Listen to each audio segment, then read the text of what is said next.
Bismillahir Rahmanir Rahim. Nahmaduhu wa nusalli ala rasulihil kareem. Amma ba'd.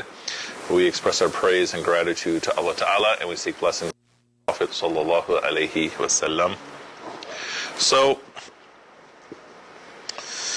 last week we looked through ayah 168 through 171. And some key points here.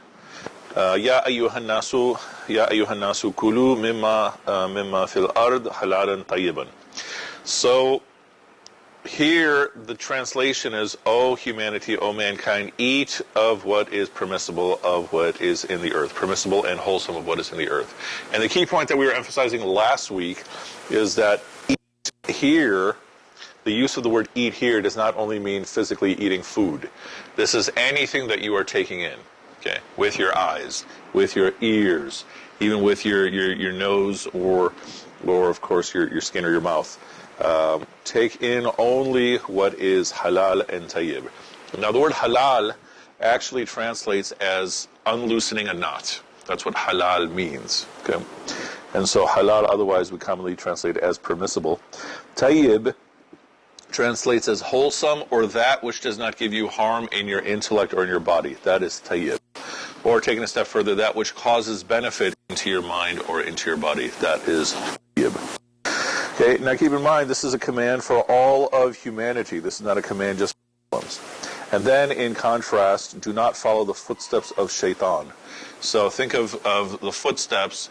What is part of following the footsteps? You're stepping in the same footsteps. You are chasing after. Do not chase after shaitan. He is your enemy.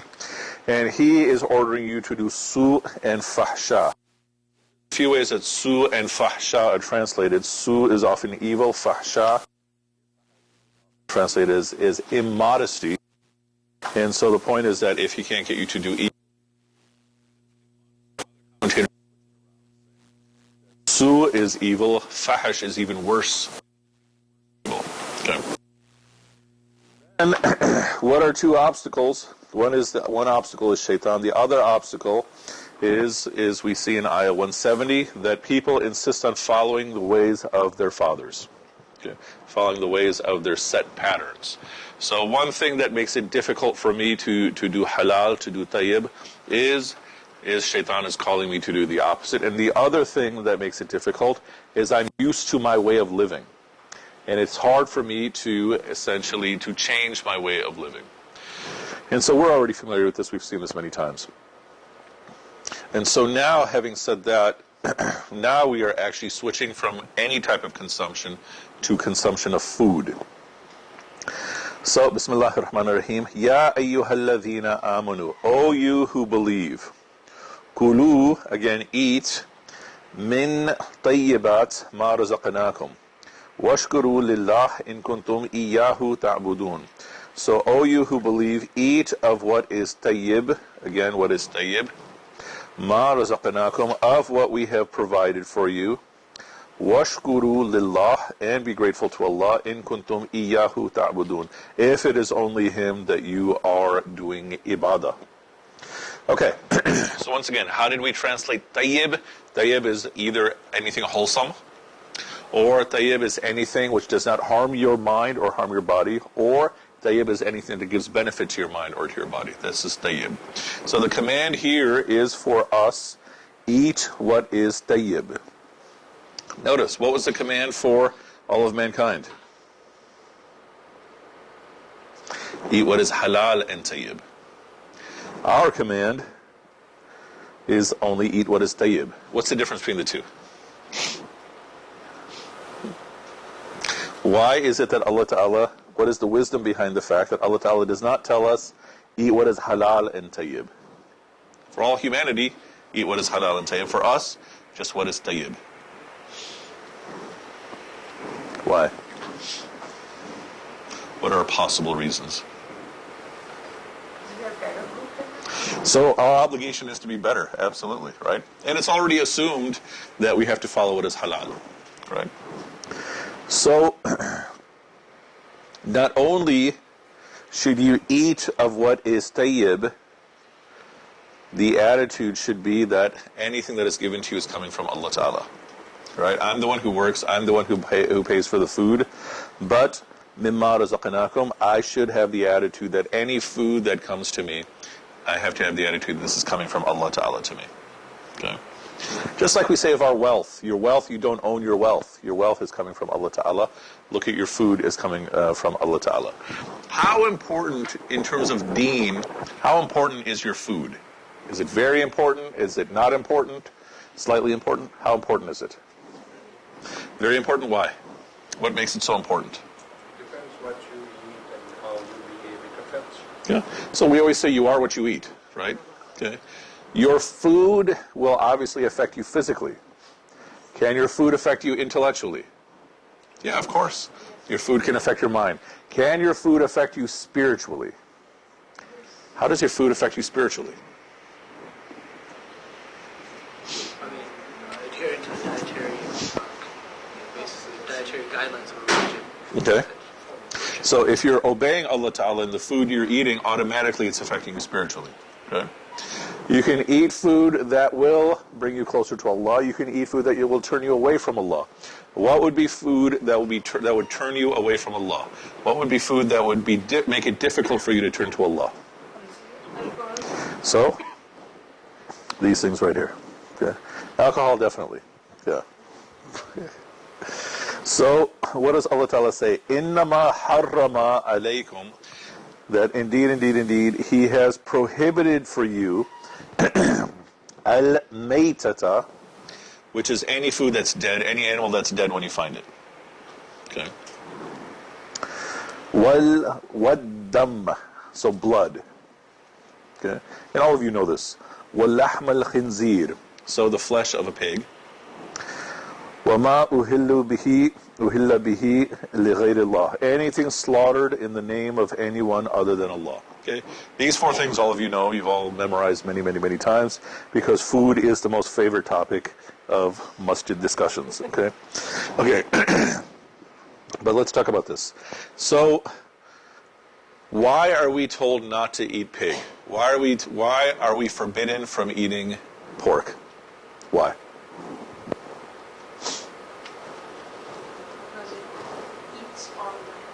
So one reason we give is the pig eats everything. What are other reasons we give? Okay. Oh, I'm sorry? Carries all the bugs. Oh, like the disease, like bacteria stuff. Okay. It has all those things, right? They also say that the pig is 98% the same physiology as a human, right? Okay. The pig doesn't really have a neck. How do you do zabi have a pig? All those are acceptable reasons, but the actual reason, why don't we eat pig? Because Allah says so. That's the only actual real reason, right? Everything else is a secondary reason. Why don't we drink alcohol? Okay, it intoxicates you. You might say things that you don't mean. You might do things that you don't mean. But the primary reason is because Allah Ta'ala says so. Right? Because, for example, the pork is full of all these saturated fats and all these other sick things. If we clean all of them out, is it okay to eat pigs? No, it's still not. Okay. So once again, the same point that you hear from me over and over again, the first issue in our relationship with Allah Ta'ala is obedience. Okay. Now, from there, however, the understanding is what is part of the problem with a pig is that a pig eats everything.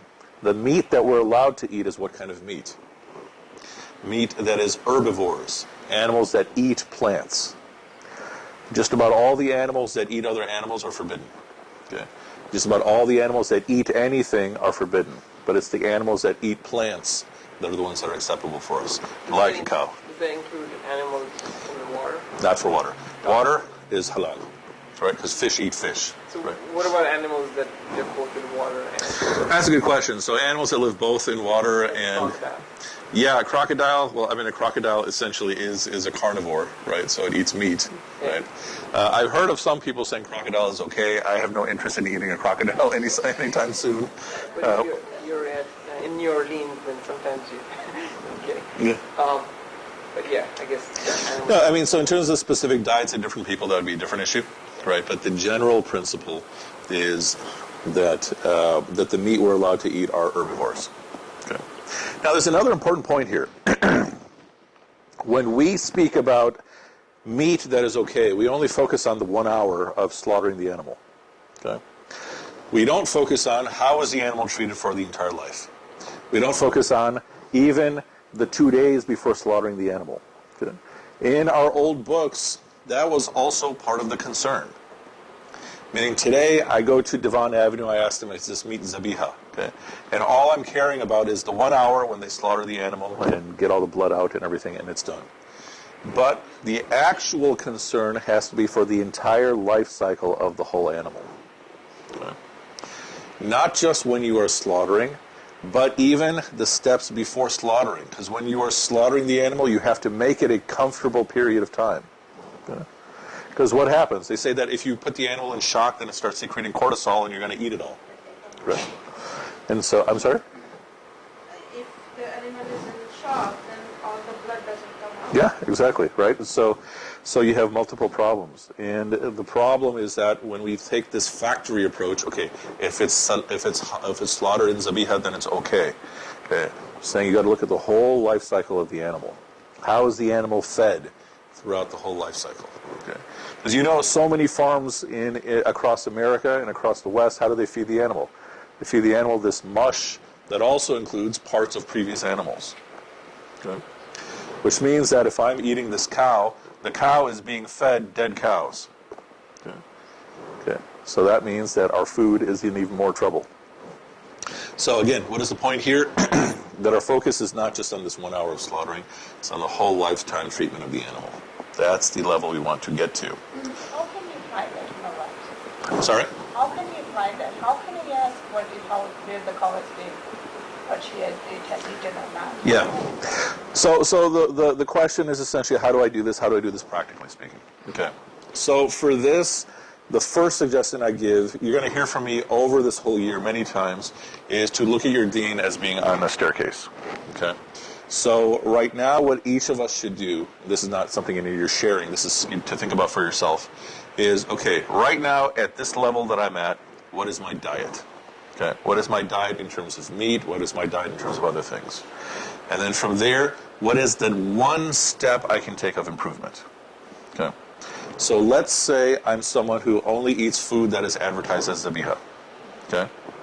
And let's say whenever I go to a restaurant that's run by Muslims, I make sure it's zabiha in terms of slaughtering. Okay? And I trust them. Okay? So then the next step up would be two things. One, reducing quantity. And the other is to take the next step. Okay, where did you get the meat from? Okay? But let's say I'm someone who eats McDonald's, I eat Chipotle, I eat everything. Okay? For that person, the next step up is to focus on meat that is primarily halal. You see what I'm saying? The approach we often take with our deen is it halal or not? Okay? And I'm saying the better approach is to look at whatever level you're at and take the next step up. Because what is the ideal for meat consumption? In our deen, what is the ideal? Twice a week. No. The ideal is this much meat. How often? Once every 40 days. That's the ideal, which would radically transform every desi, every Arab dinner, right? Really? This is not fard. I'm saying this is the ideal recommendation. This is attributed to Ali radiallahu anh, right? Yeah, I was just going to ask. Where is it from? Yeah, so this is a primary source. Yeah. And so that's the ideal level to get to. Okay, which would mean a complete transformation of all of our dinners. And most of us might eat more than this in one meal every single day, 3 times a day, right? But the point is that everybody has a step to improve. Okay. And so one step is the quality of the meat. Another step is what is the whole life treatment of the animal. Another step is the quantity of the meat. Right.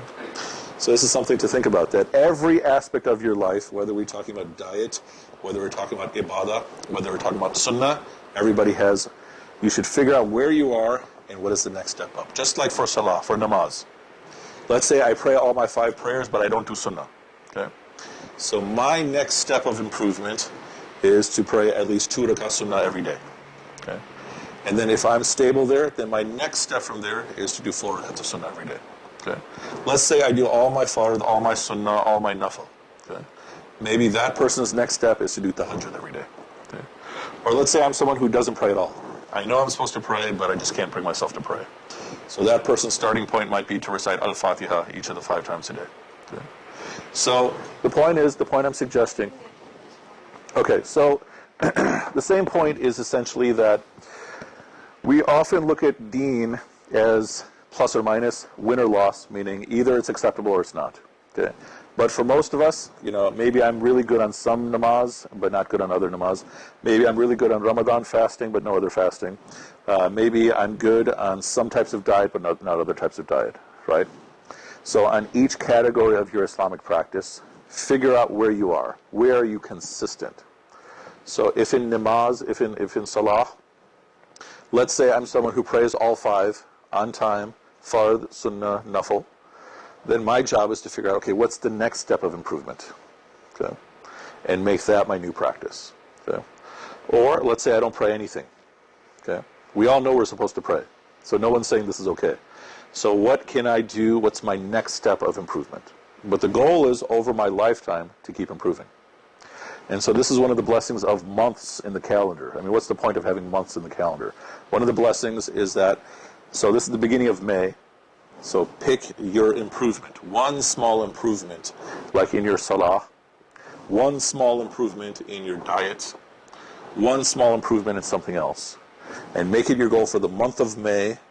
This is the change that I'm making. Okay? Every day for the month of May. And if I'm consistent, then when June comes, I improve another small step. What if I try for May? Let's say I pray my 5 prayers, and I do my sunnah, but sometimes I don't do my nafil. So I try to do 2 nafil per day. Let's say it doesn't work. Okay. In the month of May, I try it doesn't work, so I try something different. Okay. But the overall goal is lifelong improvement. Okay. Month by month by month. Okay. You can use the Islamic calendar, you can use this calendar. Right. Either one. Sometimes it's easier to use this calendar because everything else is built around this calendar. So I have a question regarding Yes, sir. halal food. Yeah. You mentioned that you also be interested in how the animal live. Yeah. What's the evidence for that? Meaning? Like, where is it coming from? Is it coming from the Quran? Is it coming So in terms of the teachings of the Prophet, peace be upon him, the Prophet gives us guidelines on how to treat the animals. Okay. Right? We have a little bit of it in the Quran, but primarily in the teachings of the Prophet, peace be upon him. What is the whole process of treating the animal? Right? And I mean, simply in our language, we would call it humane treatment. Right? And this is not matters of fard, though. Fard is only here. Right? That okay, it can't be slaughtered in someone else's name. Okay? And no blood. And it can't be dead when you already find it. If you have that, then you pass. Okay. What we're saying, what's the next step of improvement above that? Okay. Right, that's what we're saying.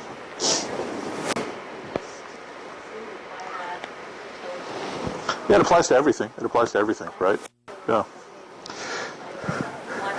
Mm-hmm. So there's a companion of the Prophet, peace be upon him. His name is Sahal bin Abdullah. And he says your whole akhirah, your whole salvation comes down to 3 things. Number 3, how well do you follow sunnah? Number 2, your ibadah, your obedience of Allah Ta'ala. And number 1, what you eat. Right? So this companion is saying your diet is that important. Okay. Again, why? Your diet will affect what do you do after you eat. Right? If you eat food that is not beneficial for you, it's going to affect you intellectually, it's going to affect you physically, which means when it's time to do obligations, either it'll be easier or it'll be harder. Right? And so, raise your hand, Mohammed.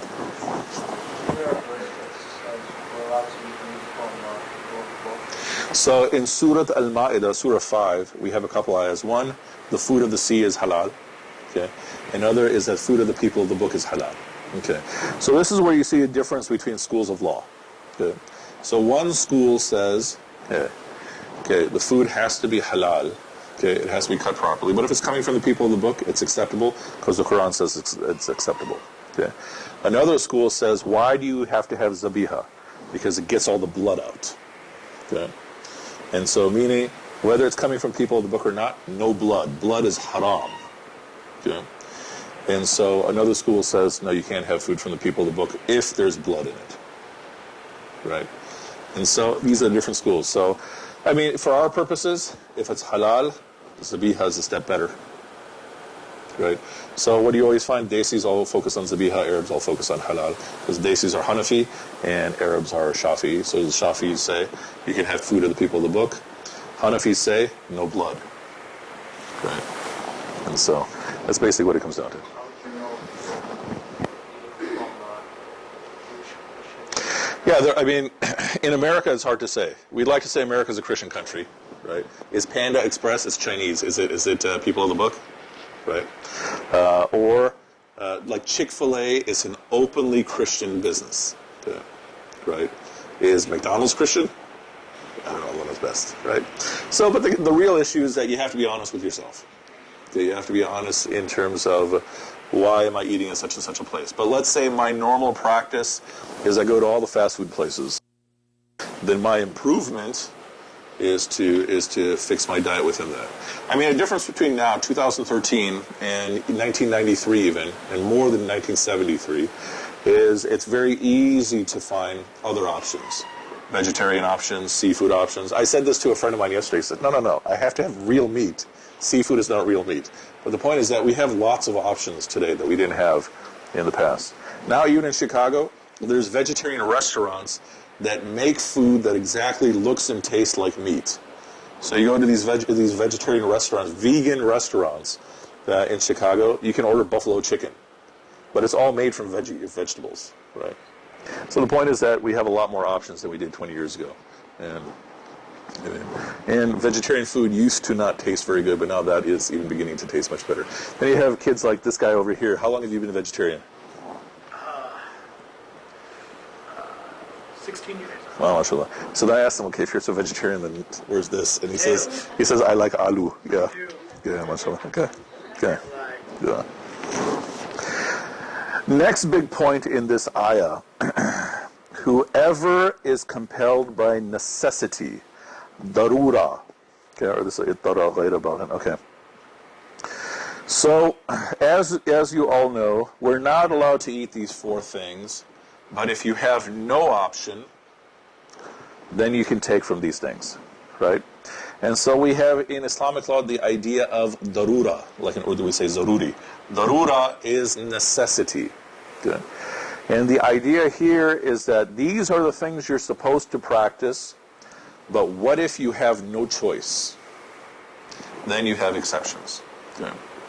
So some scholars say that, for example, okay, mortgage, interest-bearing loans are haram, but some scholars will say, all right, for your house, student loan, car, maybe you can make an exception. Okay, that's a whole big conversation we're going to get to toward the end of Al-Baqarah, so hold off on that, inshallah. Okay, but the point is, this idea of darura is that these are the rules you're supposed to follow, but you have no choice. It's more important for you to preserve your life, so you have to eat. If all you have is pork, inshallah, we won't be in that condition. Then you eat pork. Okay. You're not seeking it to enjoy the taste. You're not eating it because you want to have fun, but you're eating it to stay alive. It says, there is no sin upon him. Allah is Ghafurur Rahim. He's forgiving, merciful. Okay. I think most of this we already know. The main thing that I'm adding is to consider the whole life of the animal. Okay, إِنَّ الَّذِينَ يَكْتُمُونَ. As for those who cover or hide مَا أَنزَلَ اللَّهُ, what Allah has sent down, مِنَ الْكِتَابِ, from the book, يَشْتَرُونَ بِهِ ثَمَنًا قَلِيلًا, and they buy with it a small gain. أُولَٰئِكَ مَا يَأْكُلُونَ, they do not eat فِي بُطُونِهِمْ, they do not eat into their bellies إِلَى النَّارِ, anything except for fire. وَلَا يُكَلِّمُهُمُ اللَّهُ يوم القيامة, and Allah Ta'ala will not speak to them on يوم القيامة, ولا يزكيهم, and will not purify them, ولهم عذاب أليم, and for them is painful punishment. Okay, how does this apply here? In matters of food, that's what we're talking about here. How would someone hide what Allah has revealed?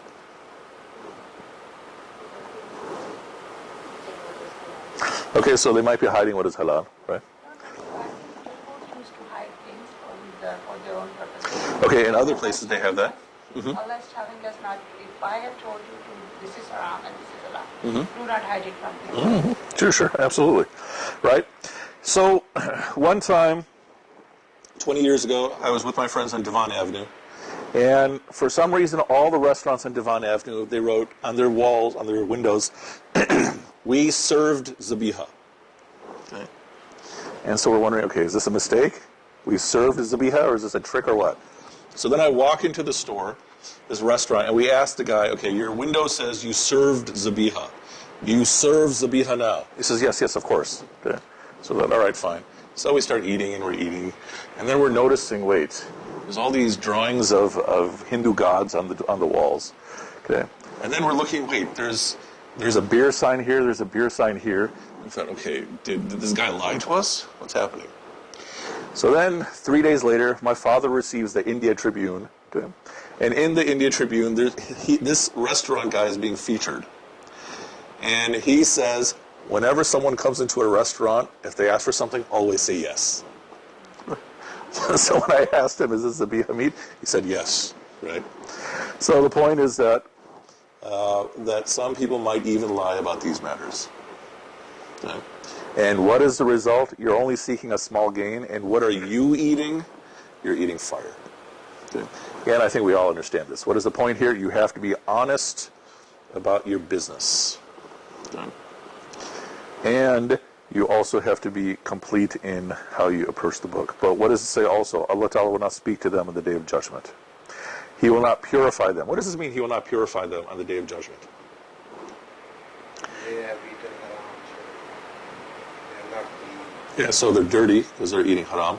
And then you will also not get to go in Al-Kawthar, right? The Hawd, this fountain that's been made for the believers.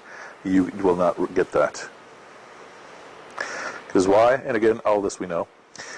They are those who bought the wrong way at the price of the right way. أُولَٰئِكَ الَّذِينَ اشْتَرَوُا الدَّلَالَةَ بِالْهُدَىٰ وَالْعَذَابَ بِالْمَغْفِرَةِ فَمَا أَصْبَرَهُمْ عَلَى النَّارِ. So they have bought error at the price of guidance and the punishment and maghfirah. And they've lost, they bought punishment at the cost of maghfirah, of forgiveness. وَمَا أَصْبَرَهُمْ عَلَى النَّارِ. And they will have sabr in the fire. Okay, there's a key point here. Your whole life, all day long, is a set of choices.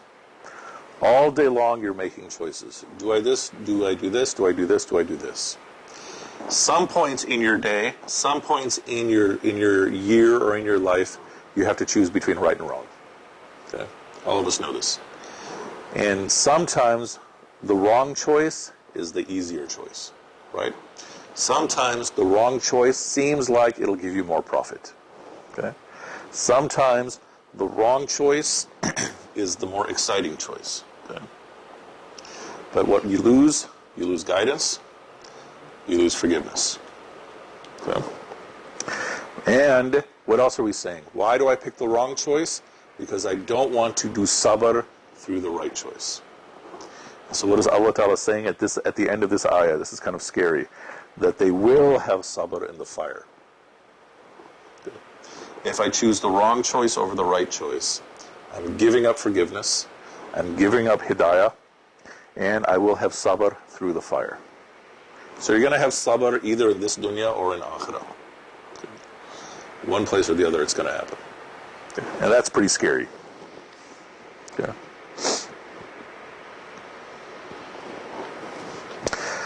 ذَلِكَ بِأَنَّ اللَّهَ نَزَّلَ الْكِتَابَ بِالْحَقِّ. This is because Allah Ta'ala sent down the book with truth.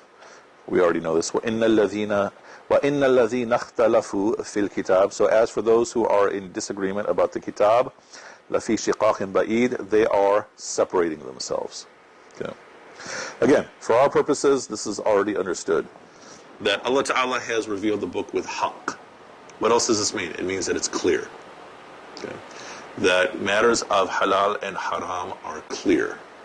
Okay. But there will be those people who want to make it seem like they are hazy. Okay. And so what are we saying here? That as you read through the book, there are going to be some things you don't understand. Okay. There are going to be some things that are ambiguous. And you should stick first to the things that are clear. This will make it easier to understand the ambiguous things. Okay. This is setting up what we're going to be covering throughout the rest of this surah. Okay. Now, this overall section has also been talking about the qibla, the changing of the qibla, starting all the way back some 20 ayahs ago, or actually 40 ayahs ago. You know the story of the changing of the qibla. The Prophet, peace be upon him, is in Mecca. When he's in Mecca, he faces the Kaaba only from the south wall. So he's facing north, which means he's facing the Kaaba. He's also facing Jerusalem. When he moves to Medina, to Yathrib, now he has to make a choice. Do I face this way or do I face this way? So at first, as we know, he's facing Jerusalem. And then in the middle of Salah, he gets the instruction to face Mecca. Okay, this part we know. But we often have this issue in our community where we focus more on making sure my qibla direction is perfect, and we forget everything else. So this ayah is nicknamed Ayat al-Bir. We all know Ayat al-Kursi. Ayat al-Bir is the ayah of righteousness, the ayah of good conduct.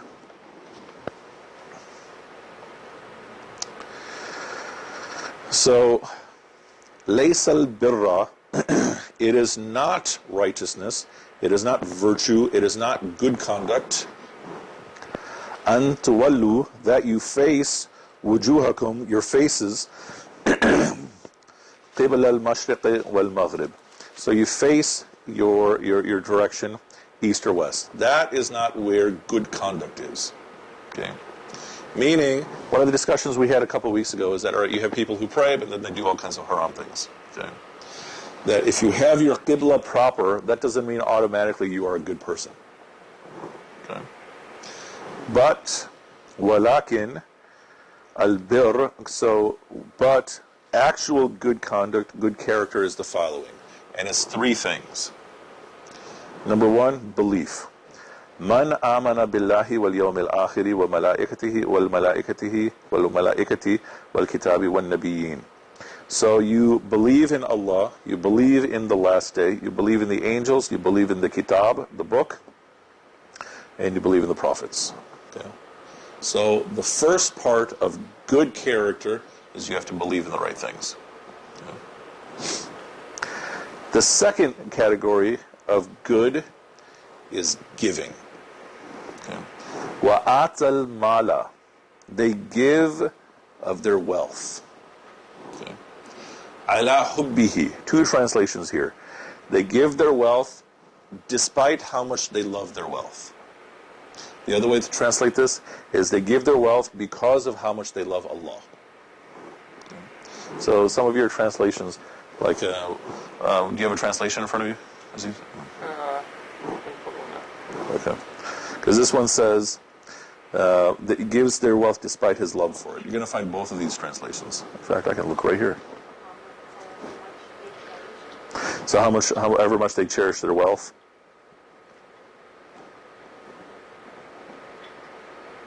So here you'll see 1, 2, 3, 4, 5, sixth line.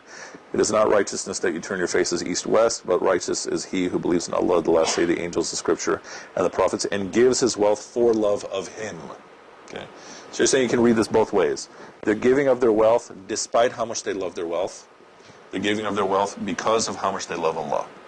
Okay. So the first thing is they believe. The second is they give. To whom? Let's see. Atal mala ala hubbihi dhawil qurba, to their relatives, or the people close to them. Wal yatama, so this would be essentially the orphans. Wal masakin, so these are people who are poor.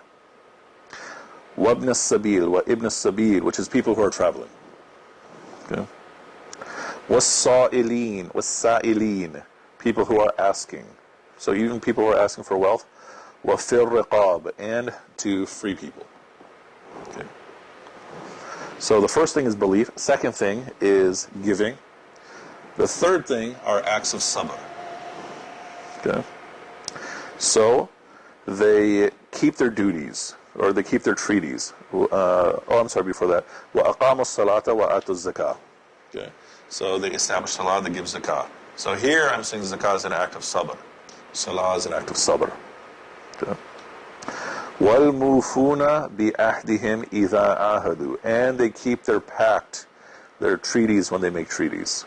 You keep your word. وَالصَّابِرِينَ فِي الْبَأْسَاءِ وَالضَّرَّاءِ وَحِينَ الْبَأْسِ.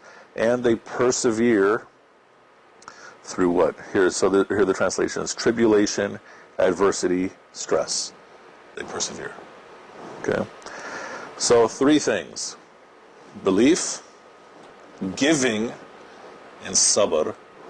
What does this say? أُولَٰئِكَ الَّذِينَ صَدَقُوا. These people are the people of truth. وَأُولَٰئِكَ هُمُ الْمُتَّقُونَ. And they are the people of taqwa. Okay. So we're saying this is good character. Good character is not making sure your salah is facing the right direction. That you have to do. Okay. That doesn't mean automatically you're a good person. Good person is belief, giving, and persevering through whatever hits you. Okay. So we have 2 big concepts now. Starting from ayah 168, we're saying live a life that is halal and tayyib. And that includes everything that goes into you, including food. And now the next big concept is that good character, good conduct is all of these things. Belief, giving, and then acts of sabr. Okay. And these are the big themes we're going to be seeing throughout the rest of this section.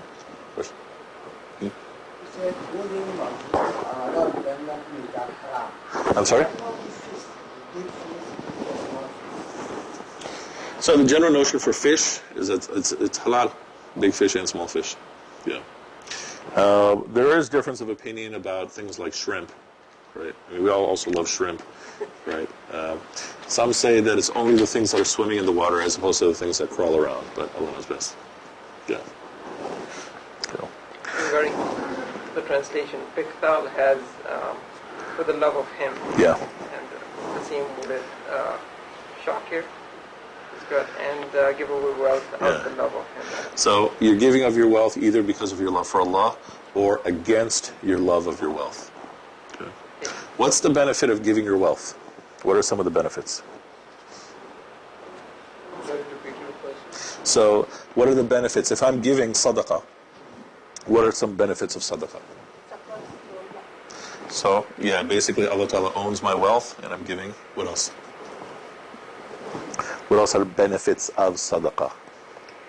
Well, it's its belief that whatever harm is coming to you, protects you from there other than that. So, another teaching is that if you are giving sadaqah, if you're going to be hit with some musibah, some difficulty, that Allah Ta'ala may decrease the musibah. It might still hit you, but Allah might give you something small instead of something big. What else is a benefit of sadaqah? I read somewhere that it's better to give qarz hasna than sadaqah because sawab is 18 times more than. So is it better to give qarz hasana versus sadaqah? That I'm not familiar with. It might be. What are the other benefits though, of sadaqah? You were saying something? It multiplies your wealth. I think there is an aspect there. So we have a teaching that if you are giving sadaqah fi sabilillah, it does not decrease your wealth. I'll give you 2 examples. So one time, I was in Michigan, and there was a group that was looking for donations, and I decided, okay, it's going to be very, very difficult at that time, and I'm going to give them $150. Okay. And I'm saying to Allah Ta'ala, all right, okay, you say this over and over again in the Quran, if you help Allah, Allah will help you, in tansurullah yansurkum. Or that, your wealth will not be decreased, and I'm saying, okay, Allah, you got to help me through this. Okay. And then as I'm driving home 2 days later, then I get a call from my boss, this is absolutely true, who says, okay, we just got some funds for research, it's going to be $1,500, do you want it? Right? It was literally 10 times the amount that I just gave 2 days earlier. Okay. Another example was earlier this year, last summer. Okay. Last summer, a student of mine who has, I think, 8 brothers and sisters. Her father died, and so her mother is on public aid. And I've known her, she's been my student for a long time, and she is very, very honest. And so she says, okay, we're struggling financially, do you know anyone who can help us, right? So I'm calculating, okay, if I give her some money, then I'll skip lunch this many times, and then, I'll send her a check. Same conversation I'm having with Allah Ta'ala. Okay, Ya Allah, you got to help me through this. Okay. And so I send her the check, and literally, like 1 or 2 days later, then I get a call from a school saying, okay, we have an opening. Can you teach this right away? Right? And so just like that, it happens. So I'm saying you will see it happen, and it might happen and you don't notice it. Okay. Doesn't that scare you that you're getting richer here? Good question. So Omer asked the Prophet, peace be upon him, that Omer was very afraid that, okay, if I'm getting all of my reward here, am I getting nothing in the Akhirah? What's the answer to this? You say no? No what? Okay. Yeah, inshallah also get an Akhirah. Let's answer it after Salah. Good. Okay. It happens to me more than I can count. Okay, mashallah. Okay. And I'm scared for that. So you just return it. You know, every time if good happens to you, just give it back. And I try to do it the more the next time, and it comes back more. Okay, well that's a good deal, right? Okay, let's talk about it. Let's talk about it after Salah. Yeah, a cliffhanger. Okay. Wa akhir da'wana alhamdulillahi rabbil alamin.